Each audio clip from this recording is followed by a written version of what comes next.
Hello guys, long time no see. Thought I'd better start making a few videos again now. I've had a bit of time off from making videos. I only started making videos last year, and I've noticed I've got a few more subscribers now, so thank you very much for subscribing. Not really sure which way this channel's going to go in the future, but one of the reasons I make these videos is just to keep a record of my work, and they're very useful just to attach them to a WhatsApp and send them to future customers if they want to see the kind of work we do. But anyway, today I'm at a commercial site where we look after the industrial area. And one of the jobs I have to do is maintain the shrubs around a pond. I'll just show you it now. As you can see, it's a nice crisp morning today. I think it's probably one of the coldest days we've had this year. So some of our tasks are to reduce this willow. Well, there's actually 1, 2, 3 willows there. So we'll ball them up. I'm not sure if I'm going to use edge trimmers or just go through them with a set of secateurs at the moment.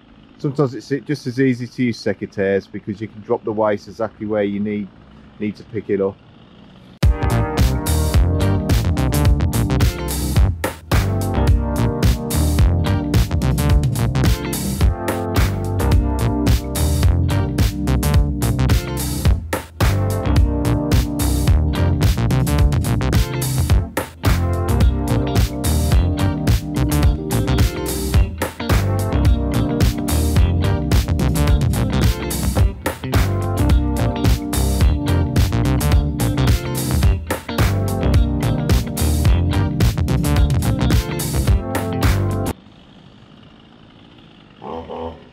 There's another willow there, and if we just go around the corner, you can see Michael starting to cut up a tree that's fallen down over the winter.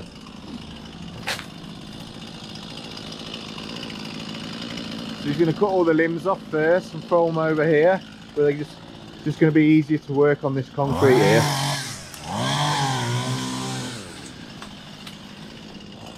So all these high, these wildflowers and that which come up through the summer, all we're going to do, we're just going to use hedge cutters and just cut into them like this, and everything you just lie on the ground and it'll rot in.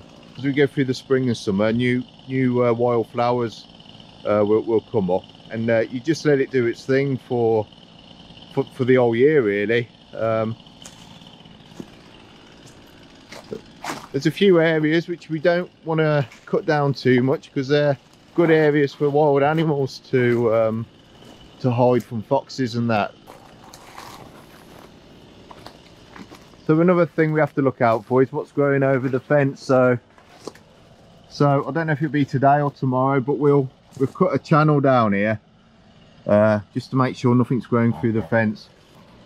So you see all these brambles along here, we're just going to cut into them. And to be honest, I did use to spray around this fence, but I'm not really a big fan of spraying unless we have to really. Also, as we come along, we'll check all the fence posts, make sure through the winter none have broken. That we have fitted Godfathers onto fence posts a few years ago, but as we work around, we'll just double check that everything's still strong. So like this shrub here, we'll just ball it up, and we'll just push it away, cut it away from the fence here as well. Each year we come here, we don't necessarily cut everything. All we're trying to do is keep control and keep it relatively tidy within the budget we have to work on. So we're not doing everything every year, but some years some shrubs will need a good harpoon, and some years it just needs a trim with the edge trimmer. So that's how we do it. Down there is actually a nest for swans.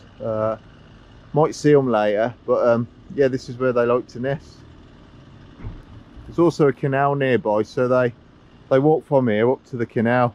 You can just see the top of a boat over there, look, a narrow boat.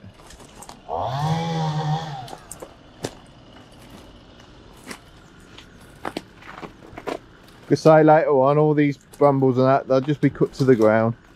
The thing is, if you start spraying all the brambles and that, you got to remember these brambles help all the roots of all these trees and brambles help keep the ground together. You know, if you get heavy rain, the soil and that will start washing away. So having the roots in the ground, that is actually a good thing here, in my opinion anyway.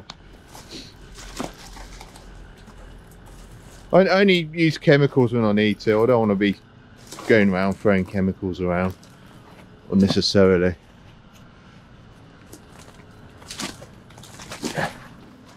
See, like up here, I need to cut these branches that are overhanging. So what we decided to do with this willow is cut into the meat of it instead of pruning the new growth. Just kind of made sense for this particular one. So we're pulling it up here, and then we'll cut the wood out of this. But what we're doing, instead of cutting it down here, I'll pass it up there to Mike, and he'll cut the meat out of it, and the debris will be left in the back of the truck, and he will just keep adding to this pile here. I just want to show you how much brash come out of that hazel.